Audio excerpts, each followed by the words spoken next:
sacrifier son bonheur pour les autres ou donner quelque chose sans attendre de retour, ce sont généralement des actes nobles réalisés par des personnes exceptionnelles.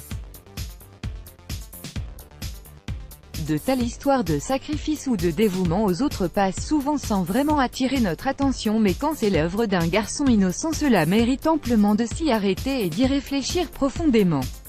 Étroitement liés émotionnellement, les frères ou sœurs jumeaux traversent ensemble et au même moment les mêmes stades de développement et les mêmes découvertes. On entend souvent des histoires de jumeaux qui, même séparés géographiquement, peuvent ressentir des malaises ou des douleurs au même moment. Ils ressentent aussi des envies identiques, manifestent des intérêts communs et peuvent vivre des expériences quasi similaires. L'état de fusion des jumeaux est tel que toute atteinte à l'un des deux entraîne aussitôt une réaction de l'autre. Pour les jumeaux, ce comportement fusionnel est une source de bonheur qui les pousse à vouloir rester constamment ensemble et à tout partager. Se complétant, l'un ne peut se passer de l'autre. Et c'est justement le cas dans cette histoire qui parle de sacrifice et d'amour entre un frère et sa sœur jumelle unis pour le meilleur et pour le pire.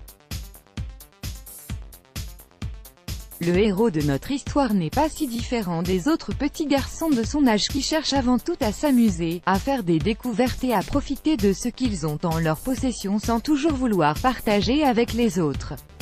Le petit bonhomme était non seulement prêt à partager mais à bien plus que ça.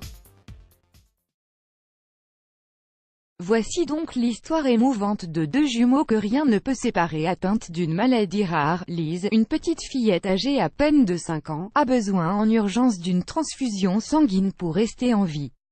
Le docteur Jim Clark, qui cherche par tous les moyens à la sauver, sait que sa seule chance de survie est de recevoir le sang de son frère jumeau. Ce dernier, qui a lui-même survécu auparavant à la maladie, possède le même groupe sanguin avec un anticorps indispensable dans le processus de guérison.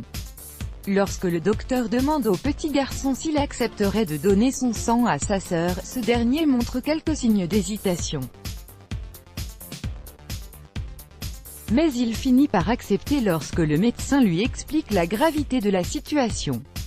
Lors de la transfusion, le médecin est ravi de voir le visage de Lise retrouver des couleurs. Une fois le processus terminé, le courageux petit garçon interpelle le praticien pour lui demander sur un ton sérieux s'il allait mourir. En donnant son sang, l'enfant croyait sacrifier sa vie pour sauver celle de sa sœur. Le docteur Clark le rassura immédiatement, lui expliquant qu'il a encore une longue et belle vie devant lui. Le garçon aime tellement sa petite sœur au point de vouloir donner sa vie pour que celle-ci guérisse le plus vite. Heureusement, ils vont bien tous les deux. Let's block ADS, why?